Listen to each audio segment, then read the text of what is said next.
Salut tout le monde. Alors on faisait une petite balade avec mon copain Xavier et puis pendant la pause là, on parlait du moteur Yamaha et de son bridage et justement je lui disais que je trouvais ça dommage que ce soit bridé à 47 chevaux pour les A2 et lui il me soutient justement que le bridage est bien fait. Ouais, je te garantis que c'est bien fait, tu serais surpris par la qualité de brillage. Rendez-vous chez Yamaha.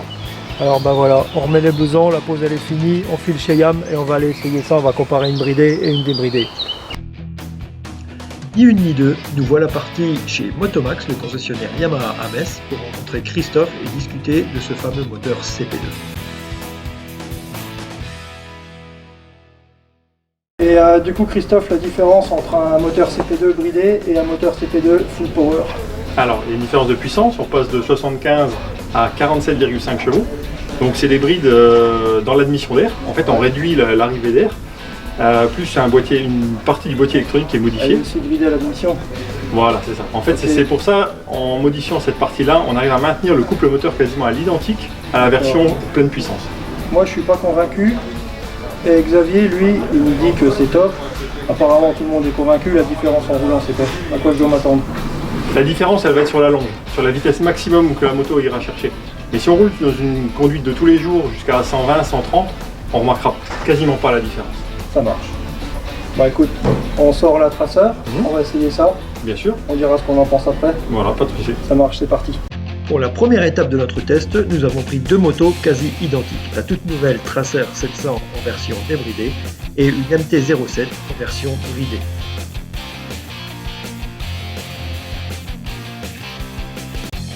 Et comme on n'est pas des sauvages, on a d'abord pris le temps de profiter du soleil pour faire un petit tour tranquillement sur les petites routes et prendre les motos en main.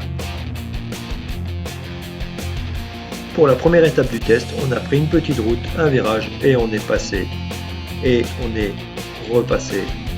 Et puis pour bien comparer, on a pris la même portion de petite route, les mêmes virages, on a changé de moto et on est de nouveau repassé. Et puis, forcément, on est encore une fois repassé pour bien comparer la différence en conditions tout à fait classiques. Mais la véritable différence, elle se fait sur le test d'accélération où l'on voit clairement que la version débridée largue la version bridée, ce qui est tout à fait logique. Cependant, n'oubliez quand même pas que pour rouler aux vitesses légales et en conditions normales, la version bridée n'est quand même pas si ridicule que ça. Autre test intéressant, on met la quatrième vitesse, on est à 50 km/h et on ouvre en grand. Et là, on voit que quand même la Tracer débridée part devant, et finalement la différence elle est quand même minime. Après évidemment quand on arrive vite, la Tracer elle part devant. Déjà quoi? On sent déjà le poids sur la moto. Hein. C'est le gros qui dit ça du gros. Allez, Bon, on va essayer d'avancer un peu. allez vas-y bébé. Notre dernier test en duo nous permet finalement de faire une aparté sur le comportement des deux motos. Autant la MT-07 est un petit roadster super maniable, super agile et très joueur, mais assez limité quand même en duo, autant la Tracer et surtout la nouvelle Tracer est une moto exceptionnelle. Elle est vraiment très confortable, le passager est super bien assis, et pour le voyageur ou le routard qui ne sort pas du YouTube, c'est une moto absolument excellente. On s'est vraiment fait plaisir à essayer ces deux motos.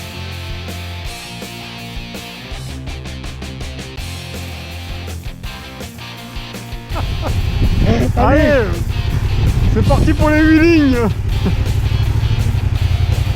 Déjà, le passager est derrière. Sur le MT comparé à la Tracer, rien à voir. À la Tracer, je pourrais partir en vacances avec toi. Bon. Ouais, voilà. Le passager, on le sent beaucoup plus sur celle-là. Hein. Je pense que c'est la géométrie de la moto qui fait que c'est moins adapté.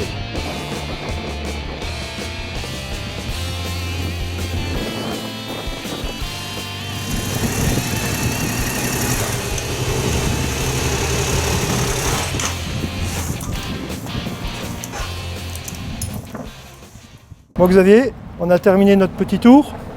Qu'est-ce que t'en penses? Un moteur super agréable, une allonge suffisante, même bridée. Ça sert à rien de monter à plus de 6000. Après on est hors la loi. Ouais, moi je peux pas être objectif parce que je roule déjà en Ténéré et forcément j'adore ce moteur. Mais à mon avis c'est pareil quoi, j'étais un peu sceptique concernant les modèles bridés. Effectivement à 6000 tours ça s'essouffle un peu. Ce qu'il y a c'est que le moteur là il est super. en dessous de 6000 tours. On peut rouler déjà très vite, on peut se taper une bonne bourre, on peut être largement hors la loi. On voit bien en accélérant que franchement c'est super. La version full forcément elle marche un petit peu mieux, mais la différence n'est pas énorme et il faut vraiment vouloir lui taper dedans ou faire une course d'accélération pour sentir la différence. En tout cas, franchement, le modèle A2, c'est pas un truc au rabais, quoi. Ouais, le modèle débridé, il offre une meilleure allonge, on va dire. Et sur ce, merci quand même aux copains de chez Motomax de nous avoir prêté les motos. On a pu jouer quand même un petit peu avec, c'était super sympa. Mon petit Xavier m'a amené faire un tour en moto, j'étais tout ému. Oh, merci. Et puis maintenant, on va remonter sur nos motos et puis on va aller boire un coup. Hein. Exactement. N'oubliez pas, hein, on peut liker, on peut partager, commenter si vous avez un avis sur les motos, ça servira à tout le monde, c'est aussi sympa. On se voit un de ces quatre sur la route et puis nous, on va se barrer. Hein. On va boire un coup. Salut tout le monde, c'est Mobilette Rollers. Non putain. Hey. On va y arriver, on va y arriver.